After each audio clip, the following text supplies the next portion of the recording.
You still trying to join?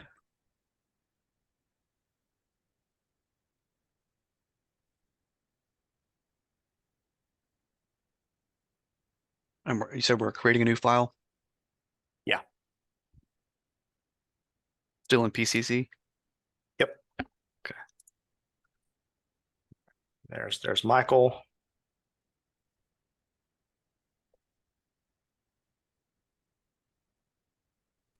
Y'all hear me okay?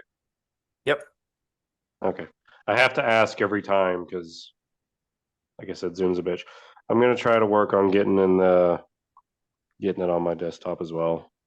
Maybe that might help. Okay. Okay. And Casey is back in too, right? Yeah. Okay. So, did he just drop off? Oh, he just muted. Okay. All right, cool. Okay, so let's talk about variables. So functions are just one piece of the programming pie, if you will. The other thing are variables. So you're going to hear kind of these terms tossed around here and in industry and stuff like that between hard coded or variables. So if we I'm sorry, make a file called variable.py in the same folder you guys are currently in. And you know what? Actually, for me to match, I'm going to go ahead and do the same thing. I'm going to make it all in PCC. There you go. So we're not confused there.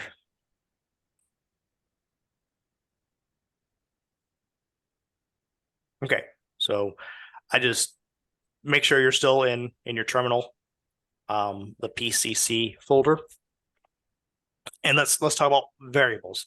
So, like I said, you'll hear stuff being tossed around, terms being tossed around called hard coded variables and stuff like that. Hard coding code is basically saying that the code you're typing in, the information that the function is going to process is unchangeable. It's written in stone, more or less. So if we go look at print, like this one right here, this print thing 1, thing 2, thing 3, that's hard coded for print except the string thing 1, the string thing 2, the string thing 3.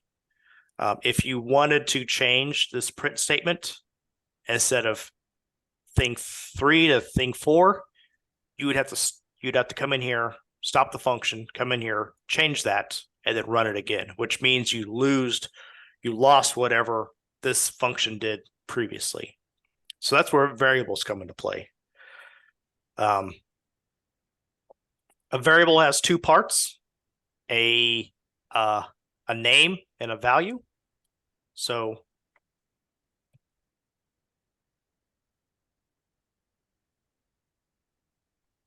okay, so we have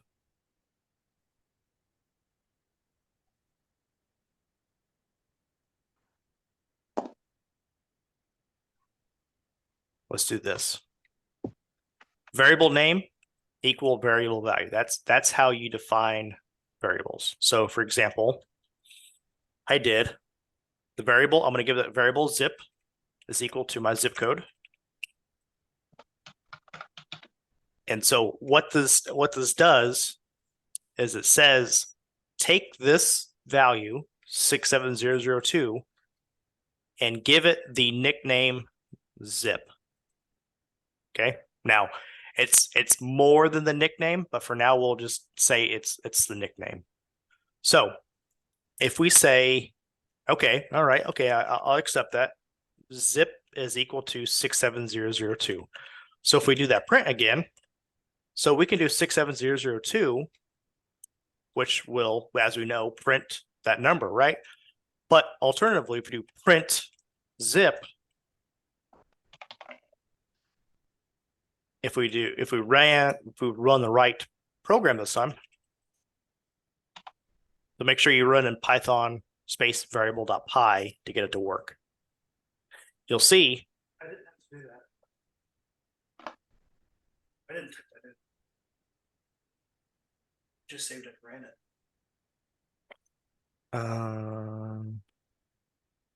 Press up. Put on your keys, arrow keys. Press this. Okay, well, it's doing the same thing more or less. Okay. So Michael found the alternate way to get terminals to print.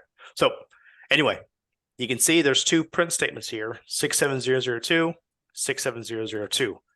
So you can see the second field, zip, is taking that value 67002 and putting it in there.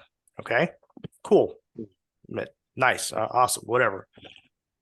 So how does that help us? Well, for this, okay, that's really short, but what if you wanted to make a whole statement, for example? So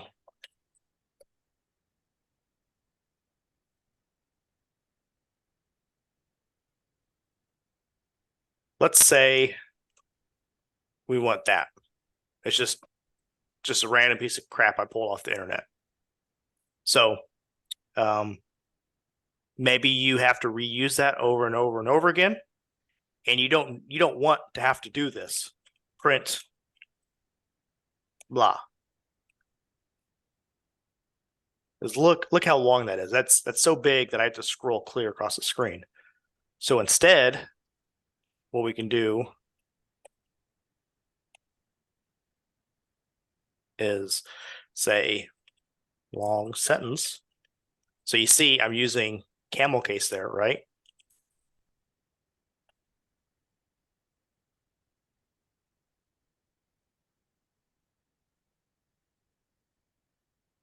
There you go.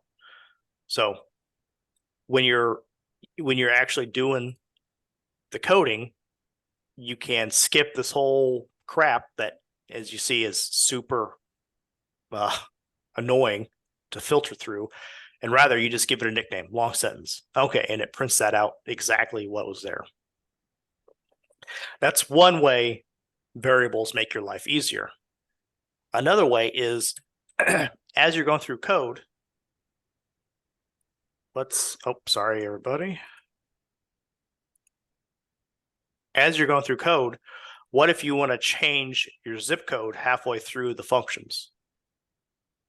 So let's do this. All right. So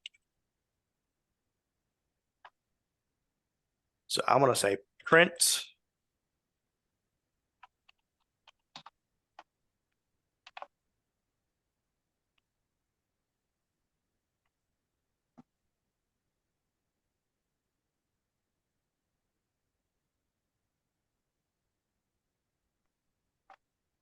okay. My zip code is zip. So you guys got that, right? String and then comma for the next argument, and then zip code or zip for the shortcut 67002. Okay. Then what if I say, okay, so in my function here that I want to print out a statement for report, I want to give my zip code and I want to give liberal zip code. So I'm going to say zip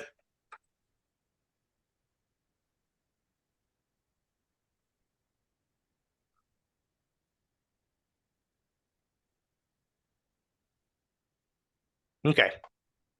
So my zip code is yada, yada, yada. And then I'm going to redefine that nickname to a different value. I'm going to say, okay, and then I'm going to reprint it again.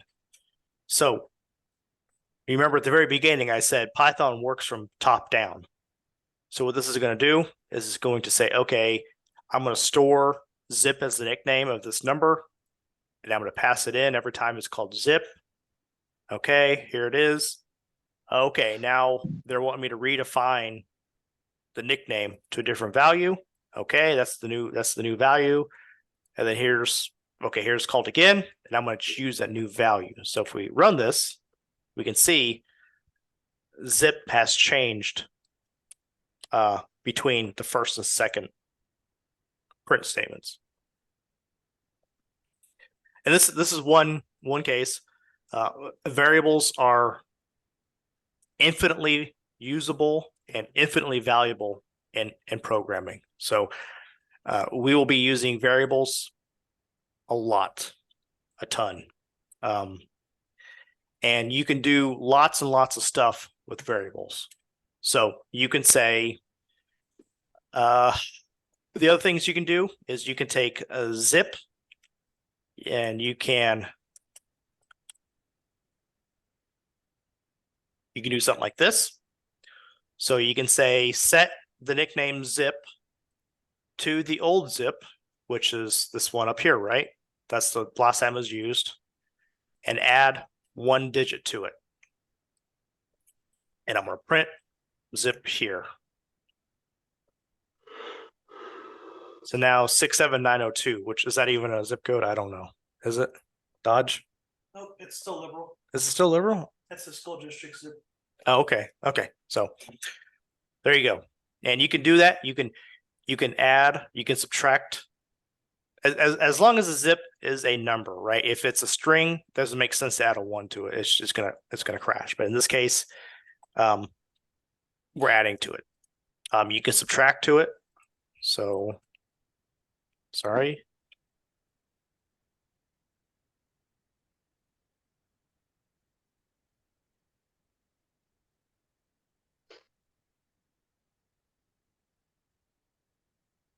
You can add numbers to the variable and redefine it in the same line, which is exactly this.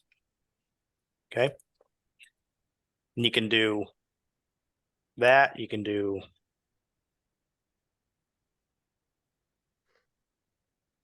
subtract. You can do multiplication, whatever math you want to do to that zip, as long as that zip is referring to a number, it'll take it. Okay, does that make sense to everybody? And there's a reason why this exists. There's a very specific reason why you can add numbers to variables, and it's super, super useful down the road. So the shortcut for this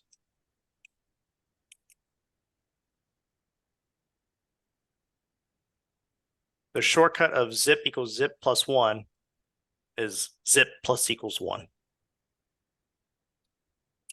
So if we do print again, we should have a printout that says 67903, right? And there we go. So you're going to learn how to do things the long way, and then you'll figure out how to do them shorter and shorter and shorter.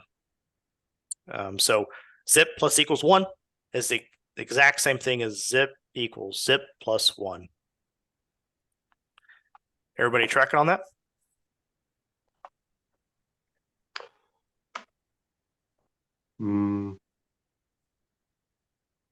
I think I'm just gonna have to do it a lot for it to sink in. You know, it made sense when you were describing it. Yep. All these things you're going to have to practice. Yeah. You'd be like Rain Man if you could pick up every one of these in the first try. Mm-hmm. It's taken me a decade, and I still consider myself a beginner in a lot of aspects. Okay, so let's actually look at what variables are doing. So if we look here, in the memory, you're setting a value, like for example, test is stored in an address in your RAM, whatever, X001, whatever. A number and 2, an image and 3, yada, yada, yada. What variables are actually doing is it's saying, instead of calling that whole thing every time, I just give me the shortcut to where the address is. Oh, okay. And that means that as long as the address doesn't change, you can do any operations on this data afterwards. So if we do a new line here, well, we did the new line, and we said, okay, 004 is actually now equal to yada yada plus 10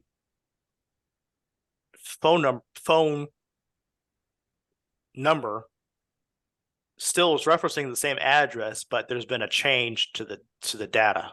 So now the data was this, now it's this. Same storage in the memory. So this connection still exists, but it's pulling different data. So basically, it's equivalent of, okay, here is the best example you can think of. When you name a file, that file name can be considered a variable to where it's stored. Because your Word document is stored on your hard drive at file store location 6,932 blah blah blah blah, or C da slash u2.wave or whatever. That's how you can look at variables. Now, if you deleted that YouTube song because it's on every single iPod back in the day, and you put on, Rob Zombie, and you put it the exact same address, that name will still refer to the same song. And we'll if that made it more confusing, I apologize. We will have lots of exposure to variables, and you'll be very familiar with them. Okay. Any questions before I move on? Yeah. Quick question. Yeah. On my bottom line where your zip code is 67903, mine says 67902 twice. Okay. Are you Like when doing I print. zip plus equals 1 right here? It's plus minus 1. It's not plus minus, it's plus equals. Okay. 'Cause that screen's kind of meh Yeah. over here, so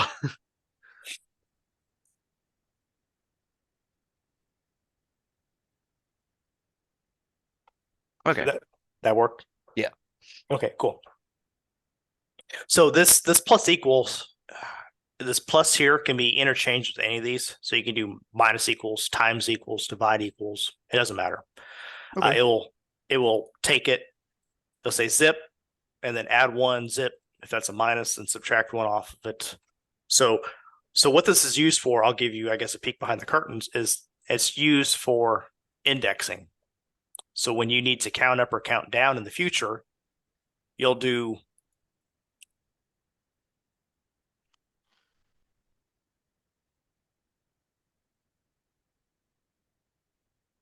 like that, indexing I plus equals 1. So that means that I will increment up by 1 every time it's called in a function, or it'll decrease every time by 1 when it's called. That's where this is used extensively. But I won't pester you guys about that yet. That's maybe next week's thing. All right, let's make a new file. And we're going to call it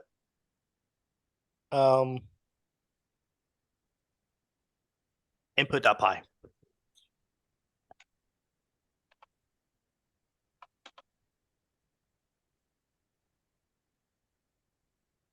All right, so far we've been dealing with just the print function.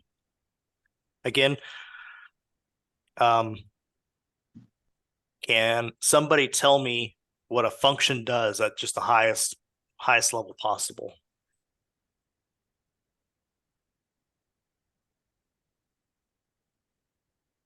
That's a no.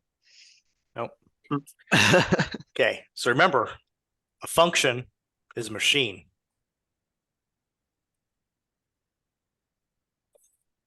You put something in, you get something out. So You it's put the print- something in. I'm sorry, go ahead, Zach. It's a print machine, The print machine, yeah. essentially. Yeah, it's a print machine. I mean, we can more generalize that to a function machine. And we put something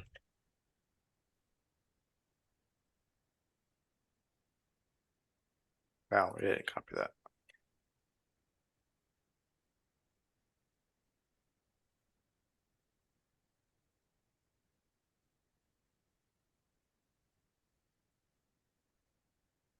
So we can more generalize the print machine into a function machine where you put something in, whatever it is, sentence, statement, an equation, an image, whatever. It's processed through lines in the software program, a code, and something gets spit out. So a function is just a block of code that does some kind of operation on the arguments that are put into it. That's all a function is.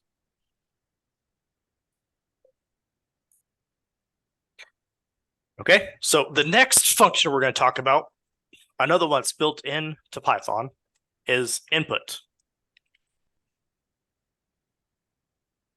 Okay, so input takes input or takes values from the terminal and pulls it into the program. So far up to now, we've been hard coding values into these print statements to say, it doesn't matter if it's what people do in the terminal. If you run it, you always get liberal is 67901, period. So now we're going to start changing that idea. One of them is inputs. So an input will take a field or value that you put into the terminal and then pull it into the program and then process it. So the best way to figure this out is just to do it. So let's do print. What is your favorite game? Okay. All right. What is this going to do? Somebody tell me what this is going to do if we run it real quick. It's gonna print what is your favorite game down on the terminal. Okay, perfect. All right. So now we want to add a new function right underneath that, and we're going to call it fav game equals input. Okay. Now, if we mouse over, we can see there's a whole bunch of Greek, not Greek, but foreign, what the hell is this type stuff in here? Function def input underscore prop object equals blank string. Okay. So let's read this real quick. So the function of input requires the prompt. If there's nothing, basically return nothing. And it's all processed to an str or a string. So it's always converted into a string. So whatever you put in the terminal will be taken by the program as a string. That's all that's saying. And if you don't understand what this is saying right now, don't worry about it. It's going to take a bit to understand that. Best way is to just try it. Okay, so let's see. Caleb, so what we're doing here, I want you to fill in line 5. So what we're going to do is there's going to be a prompt. What's your favorite game? In the terminal, somebody's going to type that in, and it's going to be saved as the variable favorite game. And then on line 5, I want to print some kind of response like cool, I like, and then add the variable into it. So what do you think that would look like in here? I'm not even sure what you're asking. How do we inject the favorite game variable into a print statement? Uh, Go look on the variable tab file.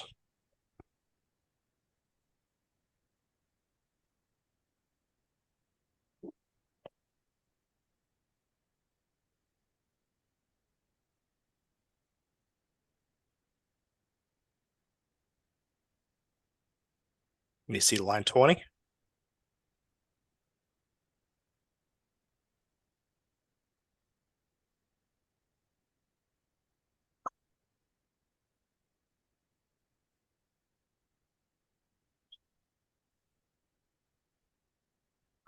I'm having a brain fart right now. Okay, somebody want to give him a hand? So would you do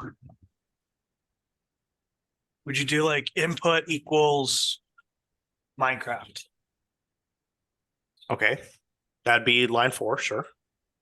And then what would line 5 be? Print parentheses fave game.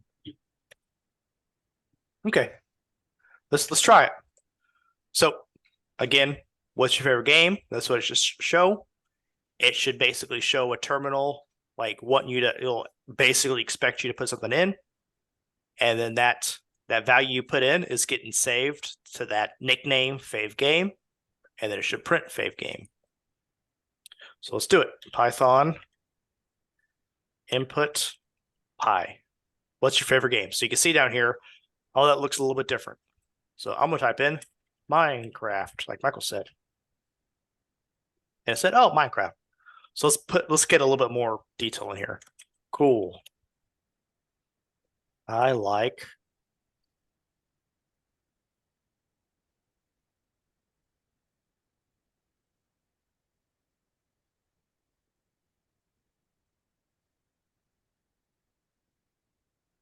cool. I like Minecraft too. Okay. So again, let's go over this. There's a print statement, which we understand. What's your favorite game? And then Python will wait. That input basically says, wait until somebody types something in and presses enter. And as soon as they do that, that value gets stored in fave game. And then we want to print out the terminal, the sentence, cool, I like. That's the first argument, right? Because prints can have as many arguments as you want. So I'm going to take advantage of that. Cool, I like the variable fave game 2. And so we can do that for anything. What's your favorite game? Doom. Cool, I like Doom too. Does that make more sense? No, I'm lost now. What part is confusing you? Maybe we can work through it. How are you getting everything in the print terminal? Right down below. I missed. Well, prints it to the terminal, right? Yes. Okay. And then this input function is a function that addresses the terminal that is wanting you to actually put a response in. So if we run it, input terminal, what's your favorite game? So you see it down there. There's just a blank. Uh-huh. It's like a solid. So Mhm. it is wanting you to put something in. So something in here. So you type that in, and as soon as you hit enter, input basically sees that you put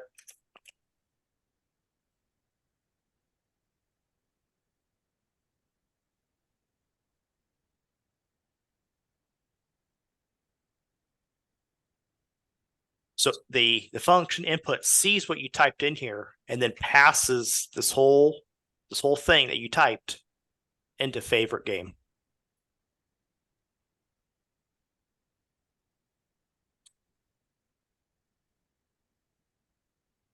Okay, I think I got it now. It's okay. You'll have lots of practice. These print statements, every print statement does something, or not every print, every function has something different. And we'll go through it some more, and I think you'll get it figured out. So again, there's a print statement that says, what's your favorite game? This input function basically says in the software, behind the scenes, behind the curtain, next to the Wizard of Oz, that when when you type something in the terminal, when you type something in the terminal, that's Okay, what I get it what now. you typed. I got you now. Okay, cool. So because I missed that for a second, so I was like, ah, I'm lost. because you have input there, okay, fave game equals input. Sorry, I'm trying to follow along and make sure I understand as well. That's okay.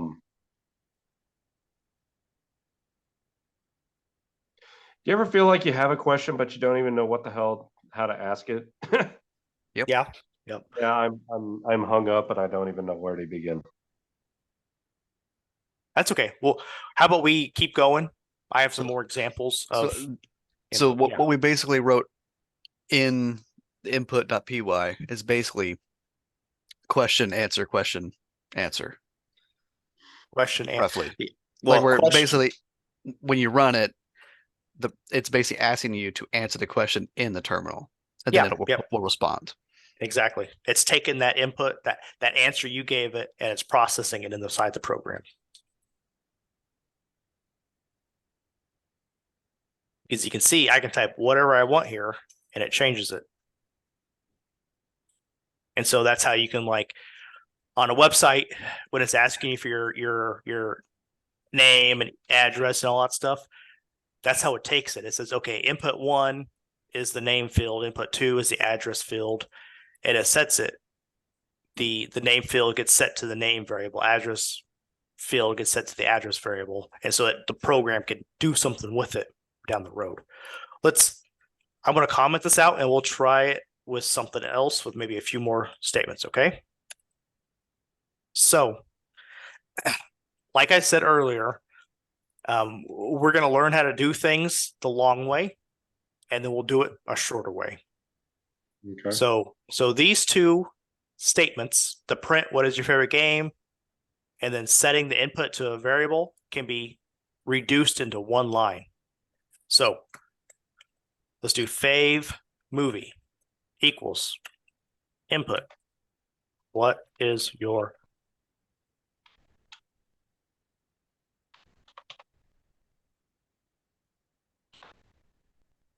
okay? So this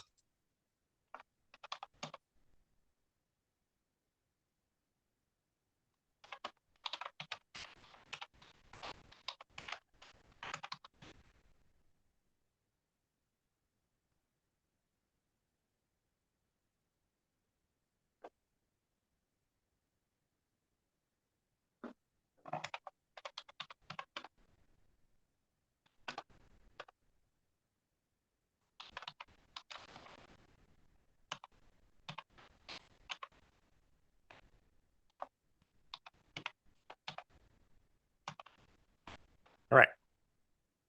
So input, let's read this out before we run it.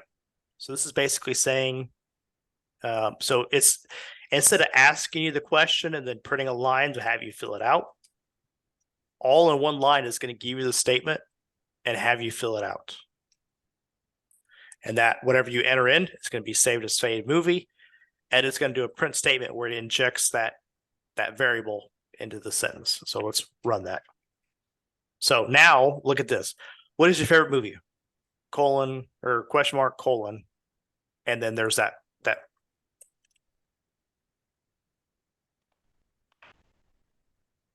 Fight Club. You said Fight Club is your favorite movie.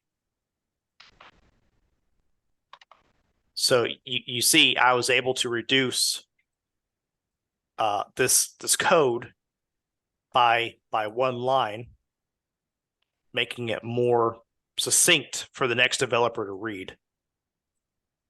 As long as they understand what print's doing, they say, oh, okay, this is what the prompt is. And then when you put in something in the terminal, it's being saved to that, and then it's being printed out the next line doing that. Make sense? Okay, so we go after we get all that entered in, then we go down to the terminal, type Python input dot py and then push enter. Yep. Right. To run the file. Yep. It says Minecraft. Mm, I don't know. can you send a screenshot? I can maybe fix you real quick. Yeah, give me a second.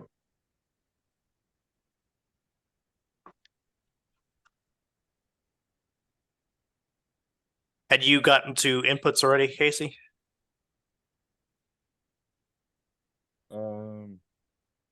Yes and no. On that thing I've been doing. Yeah. So, like, yes, I've gotten to inputs, and variables. Let's see. Yeah. So it's yeah, it does the inputs and outputs, and then that was a while ago. I was looking at that.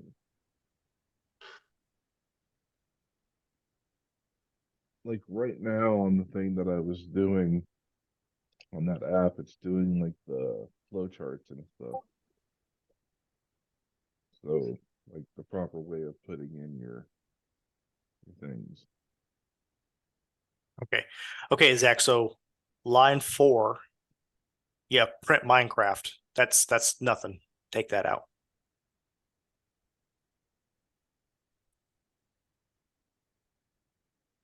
So what you want to do? So line 2, print what your favorite game is, or what is your favorite game, Mhm. and then the next line, fave game equals input, and then you want to print fave game. Don't print Minecraft, and then in the terminal it'll say, "Hey, what's your favorite whatever?" Okay, so change Minecraft to fave game. Yep. Um, That's what confused me the first time as well. how I I, got I was Minecraft in I there. was yeah, I was trying to answer the question in the code, not in the terminal. I gotcha. I gotcha. That's where I got messed up because you're running it in terminal and then it asks you the question in terminal, then give your answer in the terminal. Then it gives you the response. Okay. I see. That's what confused me because I was trying to answer it in the code and not in the terminal. I didn't put 2 and 2 together. Okay, did that work, Zach? Hold on.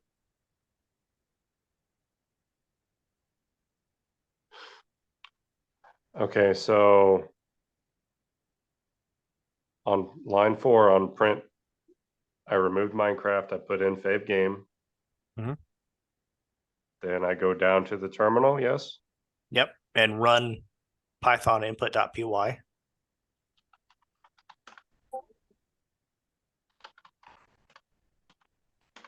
Okay.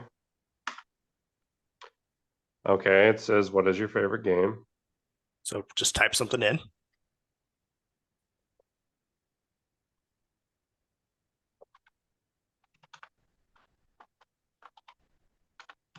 Okay, Mortal Kombat. Okay. And then it'll ask you what is your favorite movie right after that. Yeah, it's line 5. Okay. So you're back on track. Yes. Okay, cool. All right. So we have less than 1 minute, and I want to get through one more thing here. So I'm going to start a new session real quick. Okay. Okay.